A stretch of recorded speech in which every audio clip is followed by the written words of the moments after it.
روزہ فرض کیوں کیا گیا؟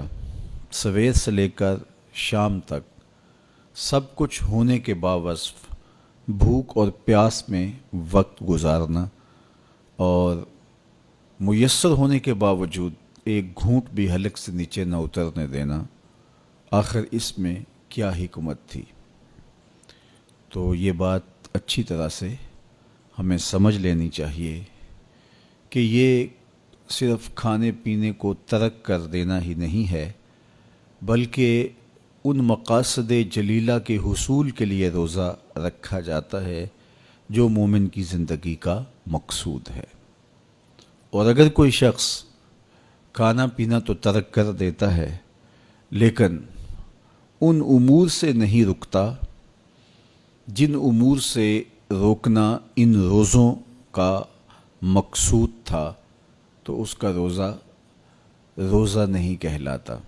میرے اور آپ کے آقا و مولا حضور نبی رحمت صلی اللہ علیہ وآلہ وسلم نے ارشاد فرمایا، من لم یدع قول الزور والعمل به فلیس للہ حاجۃ فی ان یدع طعامہ و شرابہ۔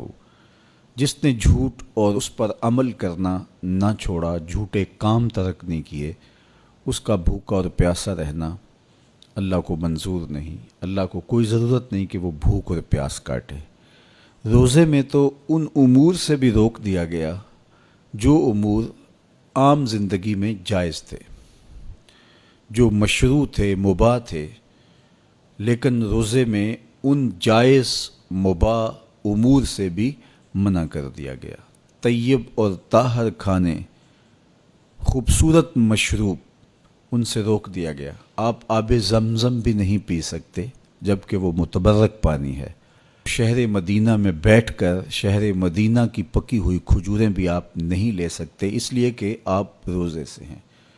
تو روزے میں آپ کو متبرک چیزیں کھانے سے بھی روک دیا گیا، متبرک مشروب پینے سے بھی منع کر دیا گیا۔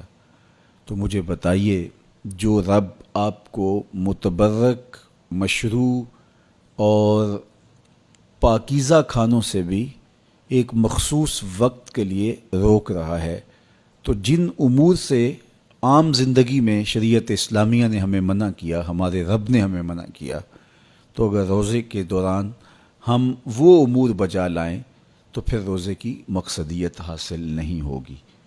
تو اسی لیے فرمایا، جس نے جھوٹ اور جھوٹے کام نہیں چھوڑے، اس کے بھوکا اور پیاسا رہنے کی اللہ کو کوئی ضرورت نہیں ہے۔ تو وہ یہ چاہتا ہے کہ میرے بندے ان امور سے بھی جب رک جائیں گے جن امور سے عام زندگی میں نہیں روکا گیا، تو وہ لازمی طور پہ ان امور سے رکنے کی کوشش کریں گے جن امور سے اسے منع کیا گیا ہے۔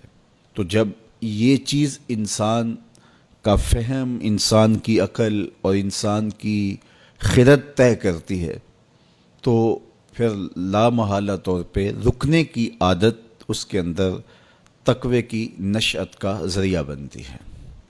آپ نے عمومی طور پہ دیکھا ہوگا کہ رمضان المبارک کا ماہ نور جب اختتام کو پہنچتا ہے، ہمارے سامنے عید کے 2-4 دن بھی یہ مشق رہتی ہے، اچانک کوئی مشروب آیا اور پینے لگے تو رک گئے، وہ کہیں ہمارا روزہ تو نہیں، لیکن پھر خیال آتا نہیں ہم روزے تو نہیں ہیں، آج تو عید کا دن ہے، تو ہم پی لیتے ہیں۔ چونکہ پورا مہینہ دن بھر ہم مشروبات سے رکے رہے اور آج بھی دن کے اجالے میں ہمیں پانی دیا گیا تو ایک دم ہمیں جھجک پیدا ہوئی، لیکن پھر ہمیں یاد آیا کہ اب روزے بیت گئے ہیں اور میں روزے سے نہیں ہوں۔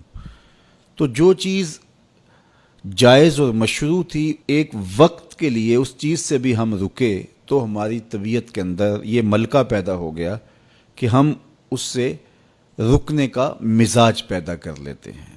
تو اگر ہم ان امور سے رک جاتے ہیں جن کو شریعت اسلامیہ نے منع کیا ہوا ہے، تو پھر دوبارہ جب اس کو کرنے لگتے ہیں تو پھر ہمارا ہاتھ بھی رکے گا، اور پھر ہم مستقل اپنے ہاتھ کو روک سکتے ہیں کہ ہاں میاں، یہ روزے میں بھی چیزیں منع تھی اور روزے کے بعد بھی یہ چیزیں ہمارے اوپر منع ہیں۔ تو ایک ملکہ پیدا ہو جائے گا ان امور منہیات سے رکنے کا، ان سے باز رہنے کا۔ تو گویا یہی تقوی ہے کہ جو اللہ جل شانہ نے ہمارے اوپر حرام کیا ہے اس سے ہم رک جائیں، جس کام کے کرنے کا حکم دیا ہے اس کام کو ہم بجا لائیں۔